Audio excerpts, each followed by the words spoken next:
Sévaré, dans la région de Mopti, a désormais son centre d'accueil et de formation des jeunes filles et femmes.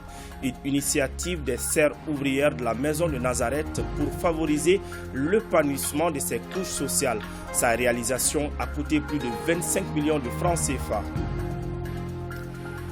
Ensuite, le grand format d'aujourd'hui vous amène à Sénou, dans l'univers de Lamine Samaké, un jeune passionné par des espèces d'arbres en voie de disparition dans nos forêts. Même si les temps sont durs maintenant pour ces pépiniéristes et fleuristes, mais dans le temps, il pouvait gagner jusqu'à 10 millions de francs CFA. Ravi de vous retrouver. Bonjour à tous et bienvenue. Tout d'abord, le président de la transition, le colonel Assimi Goïta, a reçu hier en audience la ministre fédérale des Affaires étrangères d'Allemagne. Cette visite d'amitié et de travail a été l'occasion pour l'Allemagne de réitérer son engagement auprès de la République du Mali, particulièrement sur le volet de la MINUSMA. Garibou Pérou a suivi la rencontre pour plus de détails. Le Mali entretient avec l'Allemagne une relation historique spéciale et diverse. Cette relation touche notamment les secteurs de la sécurité, du développement économique et des infrastructures. La chef de la diplomatie allemande, à l'issue de l'entrevue avec le président de la transition, le colonel Assimi Goïta, a confié à la presse que l'Allemagne ne va pas rompre sa coopération avec le Mali, mais mettra un terme à la mission de formation de l'Union européenne au profit des forces armées maliennes. Ça fait 60 ans que l'Allemagne et le Mali coopèrent, notamment avec la population. L'Allemagne a été le premier pays à reconnaître l'indépendance du Mali. Et nous avons donc une responsabilité particulière et le bien-être de la population malienne nous tient vraiment à cœur. La coopération avec le Mali, avec la population continue, c'est la mission EUTM qui ne peut pas continuer. Le ministre Diop a apprécié la démarche de la République fédérale d'Allemagne. Il a tenu à saluer l'engagement de l'Allemagne de manière générale. Le Mali est un pays qui se bat pour sa survie. C'est un pays qui cherche à s'affirmer pour pouvoir assurer sa sécurité et aussi installer un processus démocratique ici. Le Mali n'est pas impliqué par rapport à ce qui se passe. Nous sommes concernés, naturellement. Nous comprenons les préoccupations de l'Europe, de l'Allemagne par rapport à ce qui se passe là-bas. Mais je crois qu'il ne faut pas faire trop d'amalgame à ce niveau. La situation du Mali est la situation du Mali et nous souhaitons que chaque partenaire du Mali aussi respecte les choix du Mali. Le Mali fait ses choix en fonction de ses préoccupations également, comme l'Allemagne fait des choix en fonction de sa préoccupation. Le ministre Diop a réitéré la disponibilité des autorités maliennes de la transition à travailler avec l'ensemble des partenaires. Le gouvernement actuel parle bien au nom du peuple malien et bénéficie d'un soutien populaire. J'en veux pour preuve, le 14 janvier, à l'issue des sanctions de la CEDEAO, il y a 4 millions de Maliens qui sont sortis sur 20 millions pour affirmer leur soutien à ce gouvernement.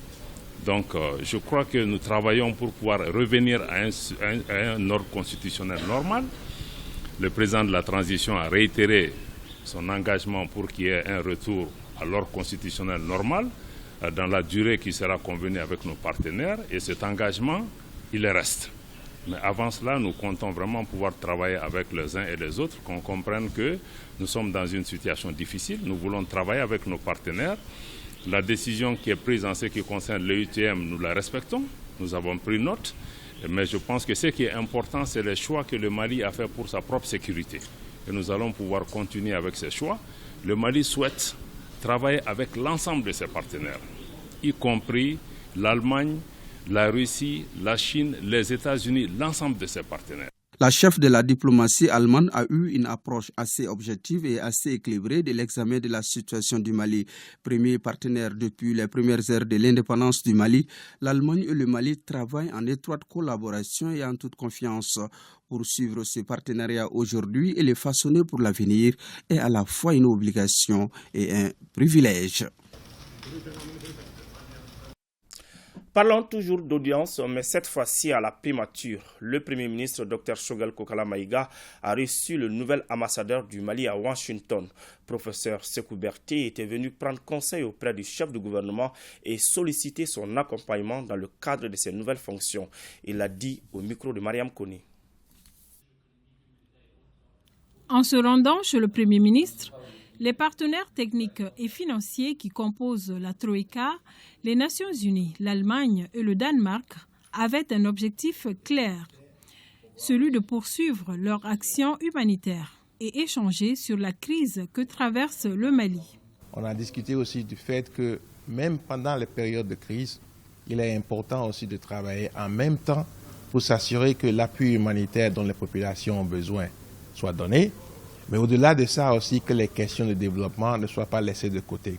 On est satisfait de la rencontre parce que nous avons eu la chance non seulement de discuter des problèmes que traverse le Mali, nous avons aussi discuté du fait que le Mali reconnaît aussi à travers le gouvernement que dirige le Premier ministre qu'il est important en ce moment de ne pas négliger le travail qui est fait parce qu'à la fin, ce qui a été dit, même si les questions de sécurité sont résolues et même si on n'a plus de questions politiques, on aura un problème de déficit de développement si on ne s'engage pas aujourd'hui à parler des questions de développement.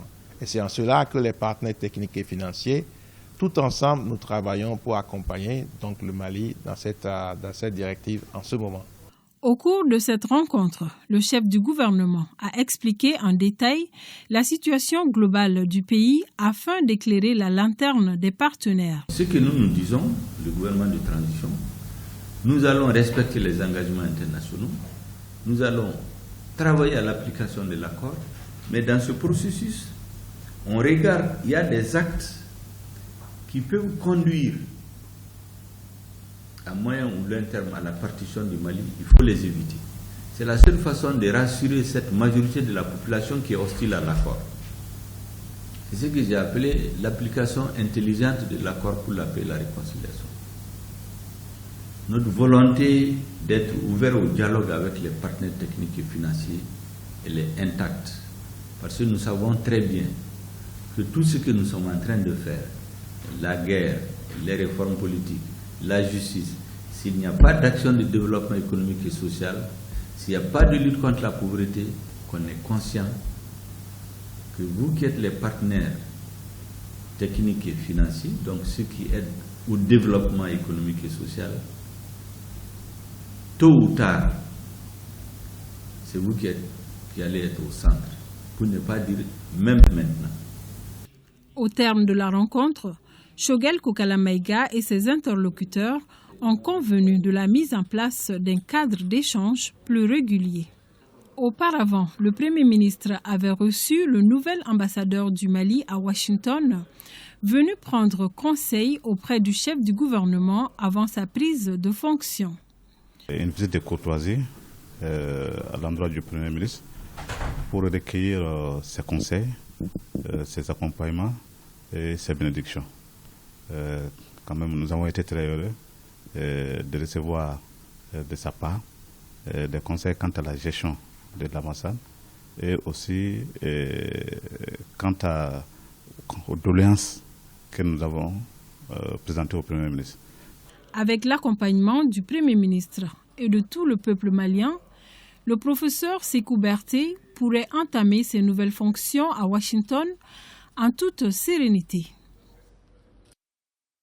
Voilà deux audiences dans l'agenda du Premier ministre, une avec la Troïka et l'autre avec l'ambassadeur du Mali à Washington. L'association des organisations de la société civile du Mali vient de lancer ses activités.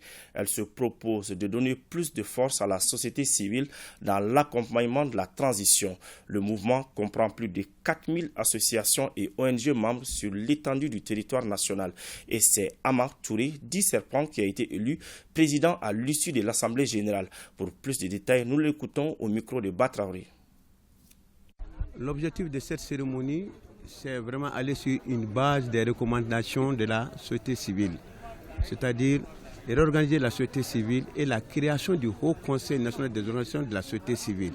C'est dans ce cadre, pour mettre en valeur et accompagner les autorités de la transition, nous avons voulu prendre le devant pour nous organiser sur tout le territoire national en créant avec 4500 associations que vous voyez ici, dont les récépissés sont disponibles, pour mettre en place une structure d'association qui s'appelle l'Assemblée des organisations de la société civile.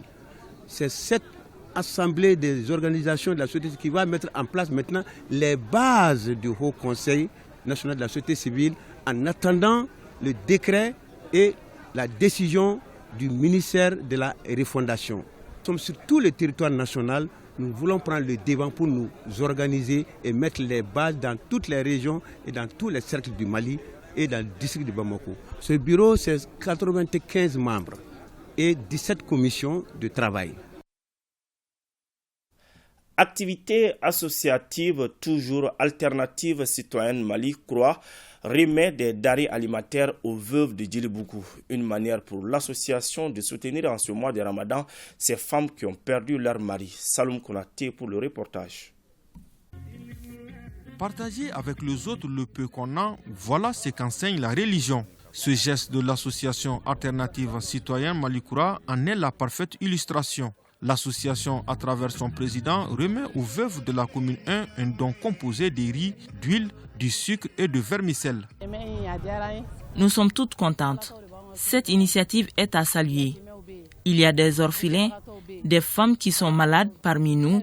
Il y en a aussi qui ne mangent qu'une fois par jour. Notre souhait est que ces genres d'actions perdurent. L'autorité communale salue cette initiative. Je félicite également l'association pour ce geste. Un geste qui permet en tout cas à ces familles démunies-là de souffler un peu en cette période. L'appel que je lance, c'est à travers d'autres personnes, en tout cas qui ont aussi les moyens de penser à des gestes de ce genre, qui aussi pourront venir en aide à d'autres personnes démunies. Le geste s'inscrit dans le cadre de ce mois béni. C'est une association qui est très engagée pour les sans-voix. Et aujourd'hui, plus que jamais, ces femmes veuves ont besoin de la solidarité, de l'accompagnement pour vivre comme les autres durant ce mois béni. Nous souhaiterons le faire dans d'autres communes et dans les communes rurales en dehors de Bamako. Le président de l'association alternative citoyenne salue l'effort des partenaires qui ont financé cette donation à hauteur de 50%, notamment l'aéroport du Mali et l'usine OPI.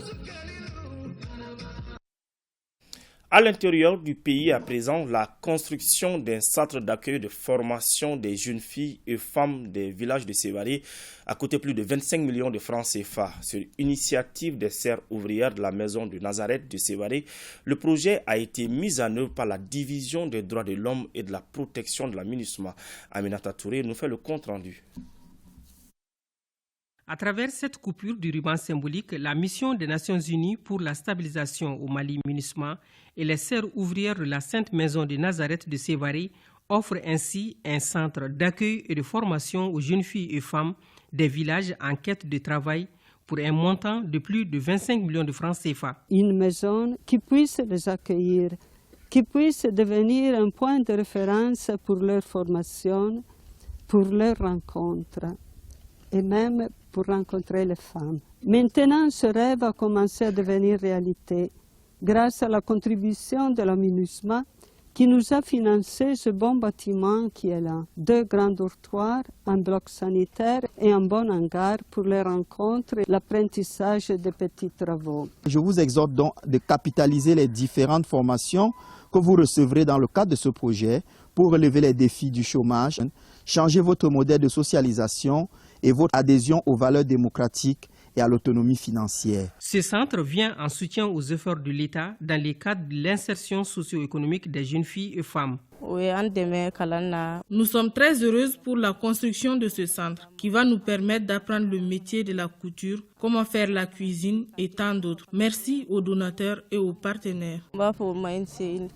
Qu'on les forme sur des activités génératrices de revenus. Ça peut être de la couture, de la teinture, de tout ce qu'il y a qui peut leur permettre de s'orienter rapidement dans un circuit d'emploi rapide. Et le diocèse d'inviter d'autres partenaires à emboîter le pas, c'est là au profit des aides ménagères qui sont des couches vulnérables. Place maintenant au grand format du jour. Il est jeune, il est passionné par des espèces d'arbres en voie de disparition dans nos forêts. Lamine Samaké, ce jeune pépiniériste et fleuriste, puisque c'est de lui qu'il s'agit, pouvait gagner jusqu'à 10 millions de francs CFA par an. Mais malheureusement aujourd'hui, il est confronté à d'énormes problèmes. Ousmane Diakité nous amène à la rencontre de ce jeune qui vit à Sénou. Suivons.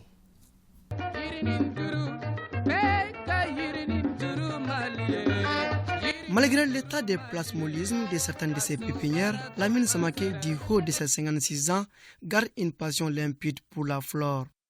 J'ai de l'amour pour cette activité de pépiniériste parce que c'est un gagne-pain. Ça me permet de nourrir ma famille et de prendre l'éducation de mes enfants en charge. Je l'ai fait parce que cette activité est très lucrative.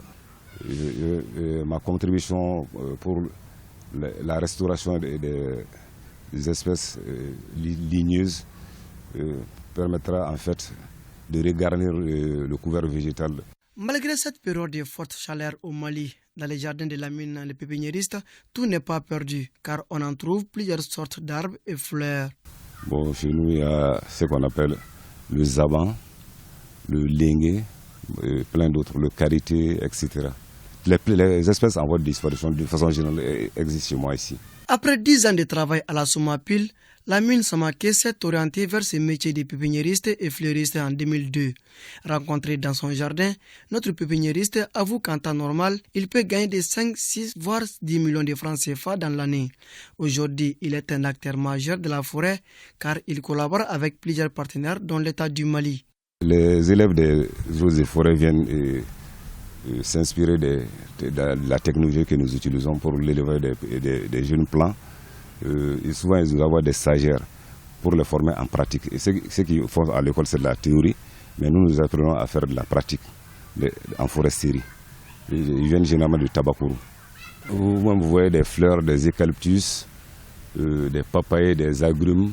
Ceci au cas où on n'arrive pas à écouler les lignées non consommables, non comestibles, c'est un palliatif qui permettra à ma famille de vivre les temps difficiles. Avec ces exemples patents, notre fleuriste se trouve en pleine traversée du désert à cause de la mévente. Souvent, nous produisons des plants qui ne s'achètent pas. Souvent, nous avons des problèmes avec les eaux et forêts. Ils peuvent nous demander quelques plants, alors que, si, par exemple, quand nous avions 10 000 plants et ils nous demandent 200 plants, ça nous pose énormément de problèmes parce que l'écoulement n'est pas à hauteur de souhait. Les plants que nous produisons, vous voyez des plastiques qui sont détériorés, c'est des plants qui étaient dans tous ces plastiques. Mais malheureusement, par mévente, nous avons perdu beaucoup de plants. Nonobstant, Lamine Samaké embauche des permanents et d'autres journaliers si le marché est abondant. Pour la sauvegarde des espèces en voie de disparition, Lamine promet 1000 plans au président de la transition, colonel Assimi Goïta. C'est là pour la restauration de la nature dans le nouveau Mali, Malikoura. Fin de ce journal. Merci de l'avoir suivi. Retrouvez ce soir Khadijatou Kouné pour la grande édition de 20h.